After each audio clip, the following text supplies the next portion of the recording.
খাবার খেয়ে কথা হবে।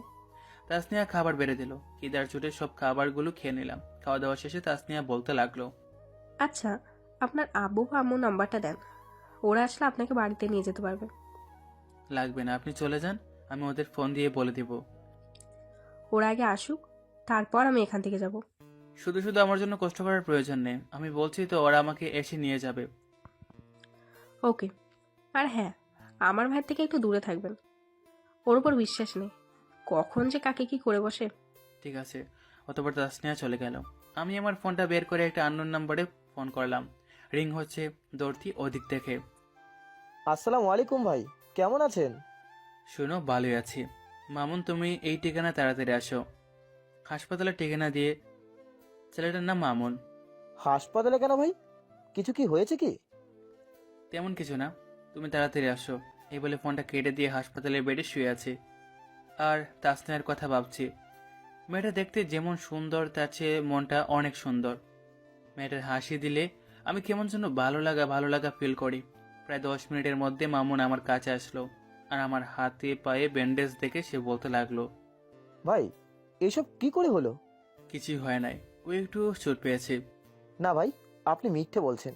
কে আপনার এই অবস্থা করেছে? শুধু তার নামটা একবার বলেন। মামুন ইচ্ছে করলে আমি এই মুহূর্তে থেকে মারতে পারতাম, কিন্তু মারেনি। কারণ আমি এখানে যে কাজের জন্য এসেছি সে কাজটা সাকসেস না হওয়া পর্যন্ত ওদের মারবো না। ও। মামুন, আমাকে আমার বাড়ি পৌঁছে দিয়ে আসো। জি ভাই। মামুন আমাকে বেড থেকে উঠিয়ে নিয়ে গাড়িতে নিয়ে বসলো। তারপর গাড়ি চালাতে লাগলো। প্রায় 15 মিনিটের মধ্যে গাড়ি এসে আমার বাসার সামনে দাঁড়ালো। মামুন আমার একটা হাত ধরে আমার বাসায় নিয়ে গেল। আম্মু আমাকে দেখা মাত্রই আমার কাছে ছুটে এলো আর বলতে লাগলো, নাইম, তোর কি হয়েছে বাবা? তেমন কিছু না, বাইক থেকে পড়ে গিয়েছি, একটু ছুট পেয়েছি। ভালোভাবে দেখে চলতে পারিস না? চল রুমে চল। মামুন আমাকে নিয়ে আমার রুমে গেল আর আমাকে আমার বিছানায় শুয়ে দিল।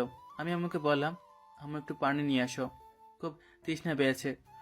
আম্মু পানি আনতে গেল। সাথে সাথে আমি মামুনকে বললাম, মামুন আমার বাইকটা কলেজে আছে, বাইকটা নিয়ে এসে আমার বাড়ির বাইরে রেখে তুমি চলে যাবে, বুঝছো? আম্মু আসার আগেই তুমি চলে যাও। ঠিক আছে ভাই। এই বলে মামুন আমার রুম থেকে বাইরে চলে গেল। এদিকে আম্মু এসে আমাকে পানির গ্লাসটা এগিয়ে দিয়ে বলল, নাহিম, এখানে থাকা ছেলেটা কই গেল? আসলে আম্মু, ওর নাকি অনেক কাজ আছে তাই চলে গেছে। তোর কি কোনোদিন আক্কেল জ্ঞান হবে না? ছেলেটা তোর অনেক উপকার করলো, তুই তাকে না খেয়ে যেতে দিলি? বলছি তো, ও বলল ওর নাকি অনেক তাড়া আছে তাই চলে গেল। তাছাড়া ও তো হলো আমার ক্লাস ফ্রেন্ড। মিথ্যা বললাম। ও, এখন রেস্ট নে। তারপর আম্মু আমার রুম থেকে বেরিয়ে গেল। এদিকে আমি বিছানায় শুয়ে শুয়ে ভাবছি, মানুষ কিভাবে এতটা নিচে নামতে পারে। ভাবার দেখি কিভাবে গরিব অসহায় লোকদের সাথে এতটা নিচু কাজ করতে পারে। ভাবতেই জন্য চোখ দিয়ে অশ্রু গড়িয়ে গড়িয়ে পড়ছে। অতপর রাতে খাওয়া দাওয়া করে আব্বু আম্মু ও নীলার সাথে আড্ডা দিয়ে ঘুমিয়ে পড়লাম। এভাবে কেটে গেল 3টা দিন। এখন আমি অনেকটা সুস্থ। তাই সকাল সকাল উঠে ফ্রেশ হয়ে খাওয়া দাওয়া করে ঢিলা ডালা প্যান্ট শার্ট ও মোটা ফ্রেমের চশমা পরে কলেজের ব্যাগটা নিয়ে বাইকে উঠে কলেজের দিকে রওনা দিলাম। প্রায় 10 মিনিটের মধ্যে কলেজে পৌঁছে বাইকটা পার্ক করলাম। ক্লাসের রুমের দিকে যাচ্ছি। চোখ পড়ল সামনে শহীদ মিনারের দিকে। শহীদ মিনারের পাশে দেখতে পেলাম রাজু ও তার লোকেরা বসে আড্ডা দিচ্ছে। আমি ওদের দেখবো না দেখার বান করে মাথাটা নিচু করে আমার ক্লাসের রুমের দিকে যাচ্ছি। হঠাৎ পিছন থেকে কে যেন আমার নাম ধরে ডাক দিল। পিছনে ঘুরতে দিকে রাজুর ডানে থাকা একটি লোক, ওর নাম তালমুল, কিন্তু ওরা আমার নাম কি করে জানে? হয়তো কোথাও থেকে শুনেছে। ওই শালা খ্যাত নাইম, জি ভাই, আমাকে বলছেন?